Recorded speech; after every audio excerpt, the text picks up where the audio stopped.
Alright, so updated guide, because I don't think crit is very good, is it just takes too much investment, it takes too much away from your tree. You have to put all your points in all these crit stuff that could have just gone into regular damage nodes anyways. And then on top of that, when we don't crit, our damage is lucky. What this means is lucky things are rolled twice and the better result used. So if it rolls a 5 and then a 30, it'll use the 30. So I don't think crit's very good. It might be good if you have crit on your weapon with Big Fizz. And you have crit on all the pieces of gear that can get crit, which I don't. Alright, so the clear speed on this build is very fast, relatively. It could be faster, but... So the clear speed of the build is very fast, with Deadeye, Tailwind, and then Galvanic Shards, which just forks everywhere and electrocutes everything. If you wanted to make the build go faster and you have a high budget, you could drop Acrobatics and go Queen of the Forest, and just stack a ton of evasion, get a ton of movement speed, and zoom.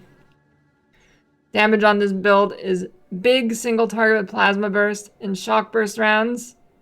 The survivability is pretty good. It's not super amazing. I don't die that often in maps. It's the only time I really ever die is when I'm doing tier 15s, and I've rolled them super crazy with too many damage mods that I shouldn't have done. However, there is some really unbalanced monsters, so I wouldn't expect to never die to random stuff. Obviously, the balance of the game right now is in pretty weird spot, but hopefully evasion lets you evade those things.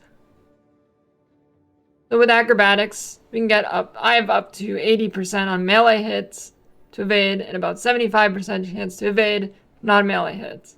And then acrobatics allows us to also evade AoE with evasion normally does not let you do.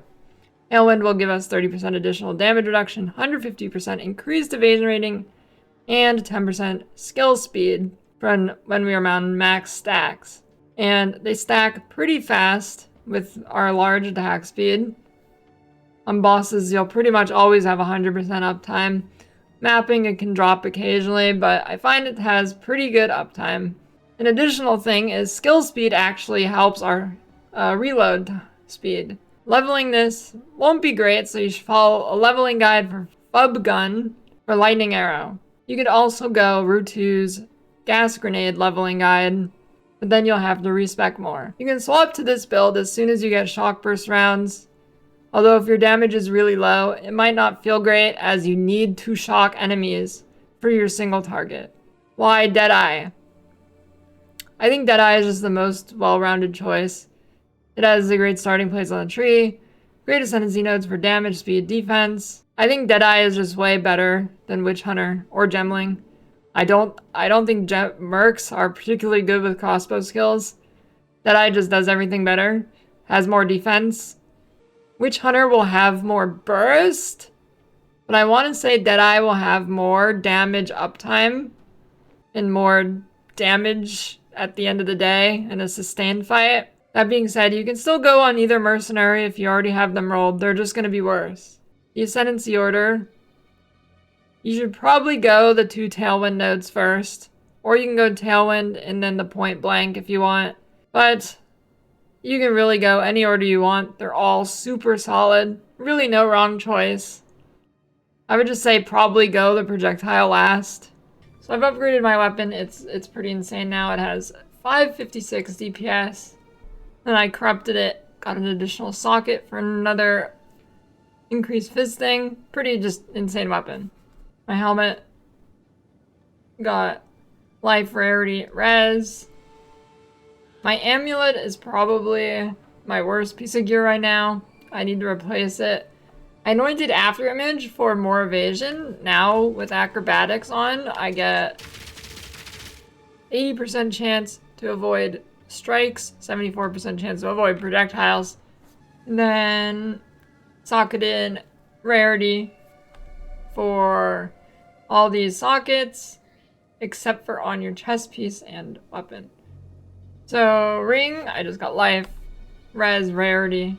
Lightning damage, which is insane too.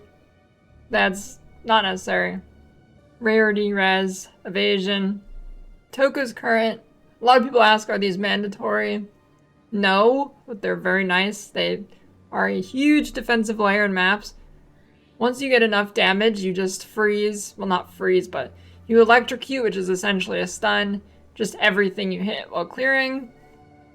On bosses, you also electrocute them too, pretty frequently. We got my belt. I have life, some res, and a charm slot. Charm slot I feel like is too rare, but that's a subject for another video.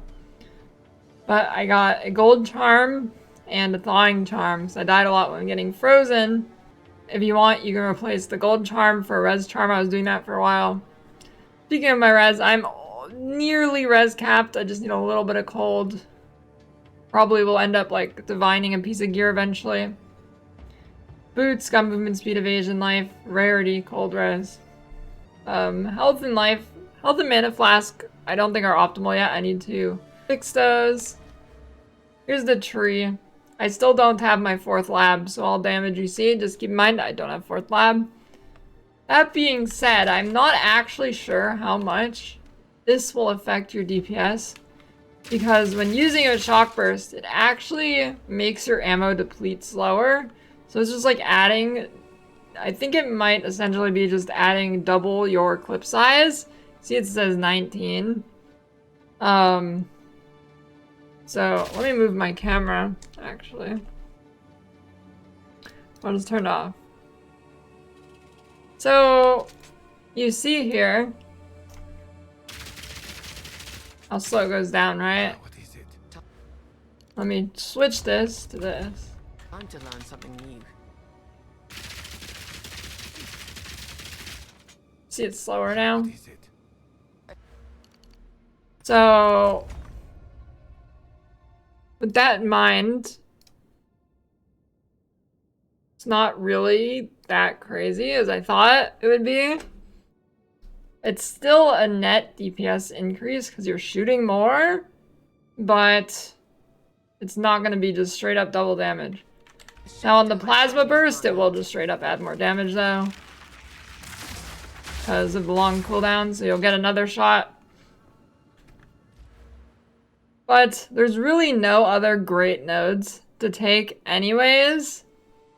Maybe there's a mark that's good. I'll have to double check that, but probably still go projectile, and it will help your galvanic shards out. It'll give you another projectile there to help shotgun and get more shock. So probably still to play, unless there's a really good mark.